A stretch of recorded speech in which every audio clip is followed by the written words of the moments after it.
Olá pessoal, bem-vindos ao meu canal de Software Defined Storage. O assunto de hoje é um assunto bem interessante relacionado ao Spectrum Scale, onde nós vamos utilizar uma feature denominada File Placement Optimizer, otimização baseada na localização do arquivo, onde nós vamos utilizar discos com máquina na barriga, de tal forma que nós possamos criar um único file system que pode ser conectado via NAS, via cliente Spectrum Scale, permite também movimentar dados para a nuvem, tudo aquilo que nós já vimos até agora, nós vamos criar a partir de máquinas usando discos diretamente atachados ao sistema. Esse ambiente pode ser composto por discos físicos, HDs tradicionais, ou sistemas que utilizam, por exemplo, JBODs, Just a Bunch of Disk, que é justamente ele se conecta através de uma placa especial, a SCSI ou uma placa SAS, que se conecta aos servidores e você pode entregar discos diretamente na barriga desses servidores. Bem, alguns conceitos importantes na hora de nós começarmos a entender o que nós estamos fazendo a nível dessa demo.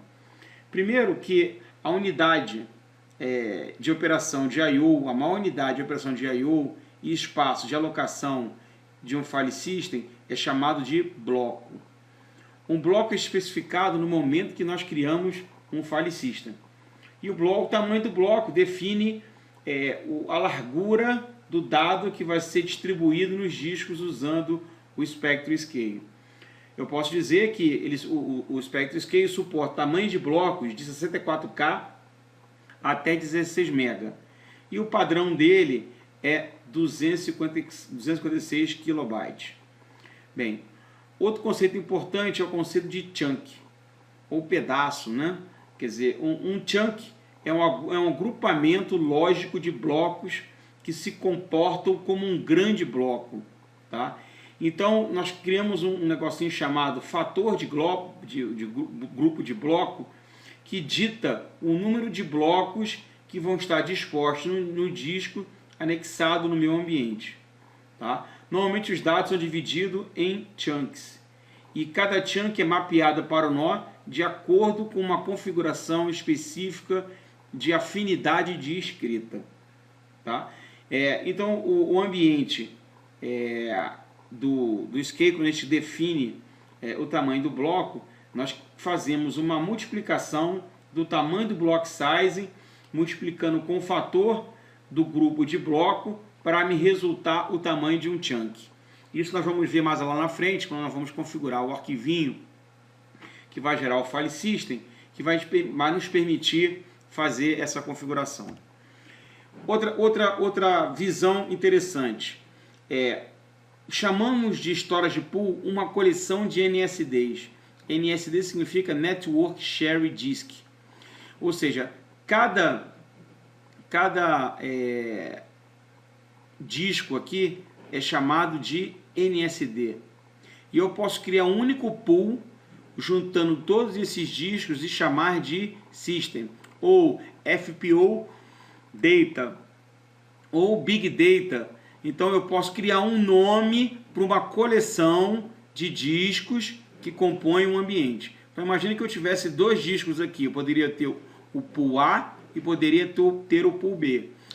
Ou na nossa configuração que nós vamos fazer, eu vou criar um pool data e um outro pool de metadata.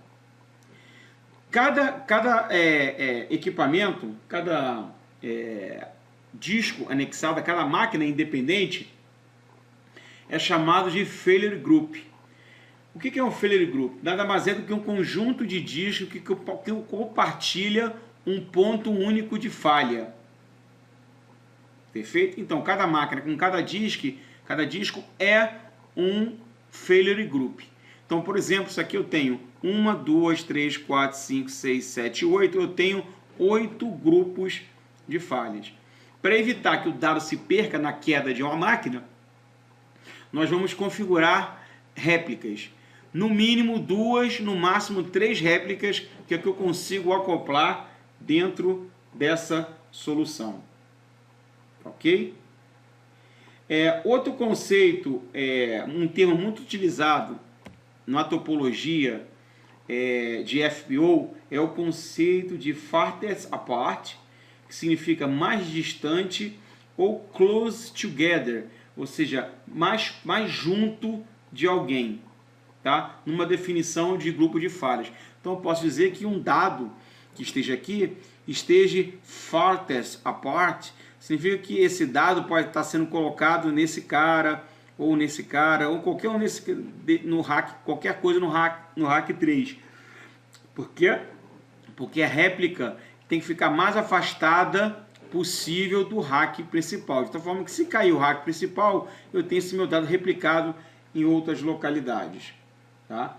E um outro conceito importante é o close together, que significa o mais perto possível da origem. Imagina que eu esteja compartilhando um switch agrupado com esse rack 1 e rack 2. Então eu posso querer que esse dado replicado fique mais perto possível do rack 1. Tá ok? Então normalmente o termo close together pode ser o mesmo switch Ethernet que esteja sendo compartilhado por esses nós. Bem, um outro conceito aqui é o conceito de posicionamento. Tá? Então aqui, observe que eu tenho 1, 2, 3 racks. A primeira nomenclatura, N1, significa o rack, como vocês estão observando. Rack 1, rack 2, rack 3. O 0 e 1 no meio identifica o posicionamento no rack, ou seja, a primeira metade do rack, eu chamo de metade 0, a metade superior de 1. Então, eu tenho N1, 1 significa rack 1, posição 1 é a metade superior do rack. 1 e 2 significa o posicionamento desse cara dentro do rack. Então, se eu tivesse uma posição 3 aqui, eu teria N1, 1, 3. Assim como na metade inferior, eu tenho N, que é o rack 1, 0, metade inferior, posição 1, posição 2. Perfeito? Isso é um conceito importante na hora de se construir o desenho de como os dados vão estar distribuídos entre os racks que compõem a solução. Bem, o próximo conceito importante aqui a ser comentado é o conceito de metadata e data. Lembrando que no SpectraScale ele permite separar o armazenamento usado por dados e metadados, tá? Principalmente para satisfazer requerimentos diferentes de disponibilidade, acesso e desempenho. Então, normalmente, os metadados incluem as informações características dos dados, como, por exemplo, o tamanho do arquivo, nome, proprietário, última data que foi acessada e aí vai. Então, normalmente, nós colocamos essas informações guardadas em discos SSDs. Então, como vocês podem observar, alguns storage aqui, baseado no posicionamento dos racks, essas máquinas aqui têm discos SSDs. Então, dentro desses caras, eu vou colocar o meu metadado. De tal forma que eu vou manter réplicas dele e ele vai ficar disperso entre todos os racks. De tal forma que se esse rack aqui pifar, eu tenho todos os metadados dispostos nos outros racks e eu consigo funcionar como se nada tivesse acontecido. Com isso eu tenho melhor resiliência e tolerância à falha. A nível de replicação, então eu posso ter replicação para dados e metadados de forma independente. Então eu posso definir, por exemplo, eu quero uma réplica dos meus metadados seja nível 2 e réplica dos meus dados seja o nível 3. Ou seja, 2 réplicas no mínimo dos meus metadados e 3 réplicas de todos os meus dados. Tá ok? Normalmente a gente coloca a mesma quantidade, mas é possível você colocar com tamanhos diferentes. Tá? Bem, o próximo conceito importante do nosso ambiente é o conceito de escrita de afinidade, a nível de profundidade, ou seja, afinidade escrita baseada na profundidade. Nós chamamos de WAD, Write Affinity Depth, que define a política direcionada para as escritas. Então, podemos definir o nível de profundidade de escrita baseado no número de réplicas que vamos manter perto do nó que está ingerindo o dado. Então, normalmente, nós podemos ter o valor 0, 1 e 2. O valor de afinidade 0 significa que cada chunk do dado de bloco é feito um stripe, ou seja, ele é dividido entre todos os nós distribuídos, com nenhuma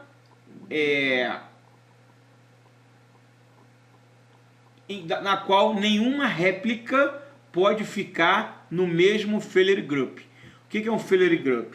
Por exemplo, esse cara aqui é um failure group. Então, nunca nesse disco aqui ele vai colocar a mesma informação no mesmo rack ou na mesma metade do rack. Ela vai estar espalhada em outros racks. O nível de profundidade 1 indica que a primeira réplica é sempre escrita pelo nó que está escrevendo o dado.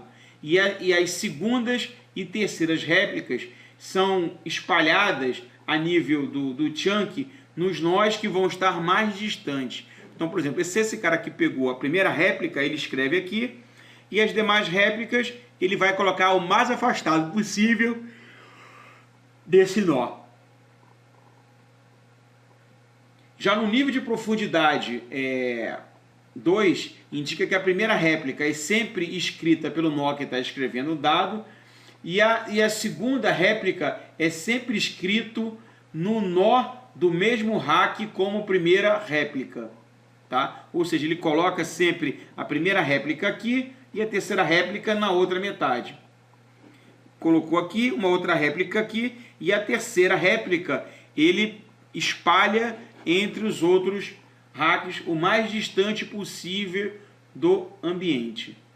Tá, ok? Então, isso é muito importante na hora que a gente for montar uma arquitetura de como é que vai montar um cluster de FPO baseado na estrutura da afinidade do dado. Se o dado vai ficar mais perto de mim ou se vai ficar mais distante de mim.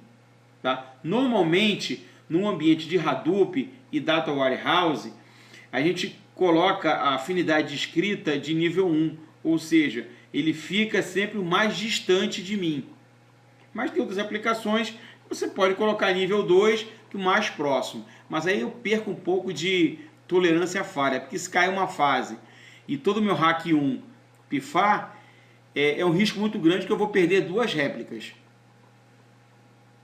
Mas não quer dizer que eu não recupere o dado, porque eu vou ter uma réplica distribuída ao redor de um outro rack. Então aqui, senhores, eu estou fazendo um desenho de uma arquitetura, por exemplo, de monitoramento de vídeo, onde eu tenho diversas câmeras espalhadas, eu tenho servidores que capturam essas informações das câmeras, eu vou ter o cliente de Spectrum Scale instalado nesses nós, de tal forma que ele vai conversar diretamente com os discos montados em cima de nós com o disco na barriga, e ele vai capturar os dados, vai manter isso daqui por um período, por exemplo, de 7 dias local no disco, e depois de 7 dias ele manda isso para uma nuvem qualquer. No caso aqui, eu estou utilizando a solução de IBM Cloud Object Storage, que poderia estar local ou como poderia estar na nuvem, e ele vai usar como back-end para armazenamento a nível de objeto, como um archiving desses dados, ou seja, um arquivamento, aquele dado que não vão ser acessados com frequência, eu mando para uma nuvem ou num ambiente on-site com essas informações.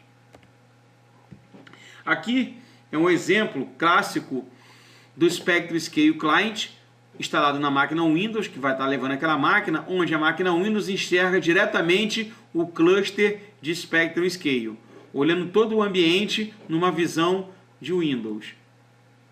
Aqui eu tenho como back-end o meu Object Cloud Storage, ou seja, o dado foi para a nuvem, e se você observar, você está vendo os ponteiros aqui, como vocês viram nos vídeos anteriores, onde eu mando o dado para a nuvem. Então, ele armazena aquilo temporariamente local, e depois, quando aplica a política, essa informação vai para uma nuvem ou para um ambiente montado no site do cliente para fazer o arquivamento desses dados. E aqui é exatamente o desenho final da minha solução, tá? Onde eu tenho em cada máquina que vai estar armazenada, vai capturar os dados da câmera, vou instalar o Spectrum Scale Client, e cada um vai ter a visão do File System como um disco G. Gravo e esse disco G nada mais é do que todos esses discos aqui somados. Então eu teria 1, 2, 3, 4, 5, teoricamente 20 tera bruto, mas como eu tenho réplica nível 2, o meu armazenamento líquido é de 10 teras, porque eu estou criando duas réplicas. Ou seja, o que eu gravo nesse disco, eu pelo menos tenho uma réplica em qualquer uma desses outros nós. TCT1, TCT2 é o ambiente em alta disponibilidade para conversar com a nuvem. Eles são meus gateways de nuvem. Ok? Aqui é uma coisa importante no comportamento do meu ambiente de nuvem. Observe que aqui eu vou gravar muito pouco, mas eu posso ler muito essa informação. Então, se eu for, por exemplo, numa solução onde eu vou ler muito mais do que escrever, como por exemplo o Hadoop, eu usaria a busca por elevador de I/O Deadline. Qual é a visão dele? Ele tenta prover uma garantia contra a latência para as requisições que são particularmente direcionadas quando ocorrer muitas operações de leitura ao invés de escrita. Tá ok? Ou seja, uma aplicação do tipo Hadoop que vai ler muito mais do que escrever, é bem interessante trabalhar com deadline. Agora, como por exemplo, eu vou trabalhar com bastante escrita, que é o meu caso aqui, então eu posso usar o Completely Fair Queuing, onde ele vai balancear bastante requisições de escrita com as requisições de leitura. Muito bem, e aqui é a forma como a gente pode alterar essa informação dentro do Linux. E aqui como é que nós podemos colocar isso na mão. Eu sou adepto de utilizar a primeira opção, é uma opção mais clássica do que usar essa daqui, tá? Mas eu poderia também fazer dessa maneira. Ou seja, eu vou mostrar para vocês a interface gráfica do Spectrum Scale embarcado na solução monitorando o ambiente, onde vou ter visibilidade do armazenamento, da quantidade de nós, visualizando tudo que está acontecendo, performance. E além disso, não sei se vocês estão lembrados, eu falei que cada nó pode ter um bando de discos. Nesse caso aqui, eu posso criar uma solução nova da IBM chamada Deep Flash, que simplesmente é um bando de memória flash instalado numa caixa, que pode chegar até 512 tera numa única caixa, e entregando a nível de desempenho 12 GB por segundo com latência de 1 milissegundo e mais de 2 milhões de IOPS por segundo. Quer dizer, é um negócio extremamente performático. Então, como vocês podem olhar o desenho, basicamente eu tenho um monte de flash espetado na barriga, conectados através de uma conexão SAS. É assim que eu me conecto num servidor. E como é que eu crio a configuração? Cada servidor do Spectrum Scale eu conecto a um Deep Flash pendurado aqui. Tá? Então posso ter vários Deep Flash pendurados e montando uma solução de armazenamento de baixo custo e alto desempenho. Aqui está a mágica da nossa configuração. Eu tenho 5 máquinas montadas no meu ambiente.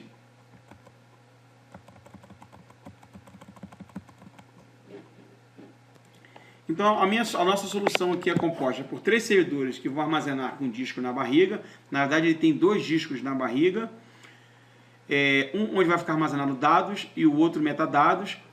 Eu coloquei como um cliente direto do Spectrum Scale e criei uma outra máquina só para ser o servidor de interface gráfica. Como vocês podem ver, aqui está o coração da minha configuração. Então, eu tenho 3 servidores, FP01, 0203, e esses discos aqui, dev, SDC de cada um, eu estou utilizando para armazenar somente metadados. Tá? E ele sempre tem que ficar no pool system, que é onde eu armazeno meus metadados. A opção de baixo são os discos, quer dizer, o primeiro disco, o SDB, onde eu vou estar colocando somente dados.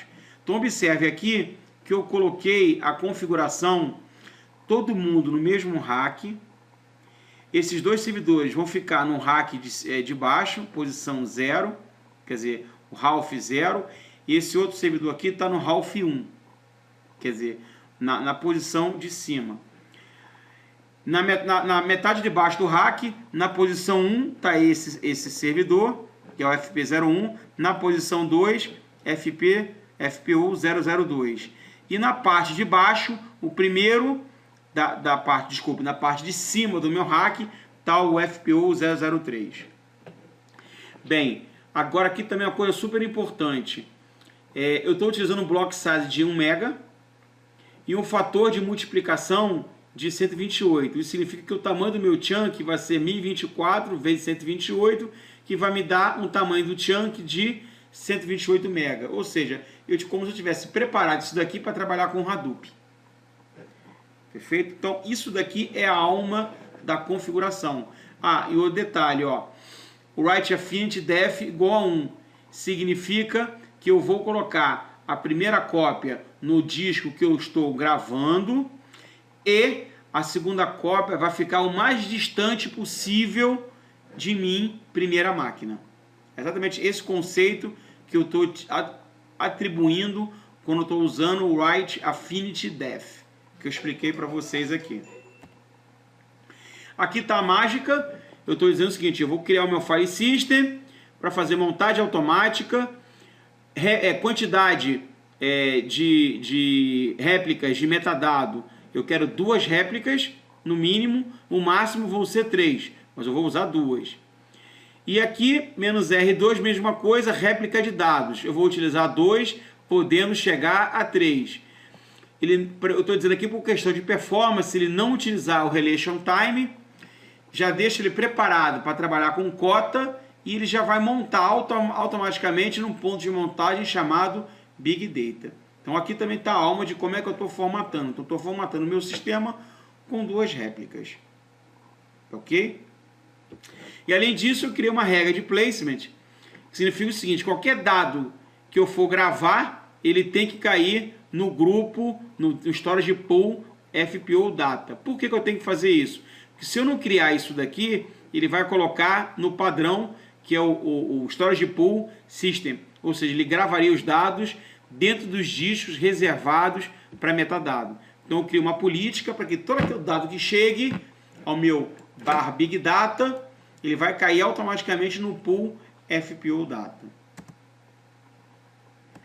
Feito isso, gente, eu vou demonstrar a solução para vocês. Obrigado e até o próximo vídeo, onde na prática vou demonstrar a nossa solução. Um abraço.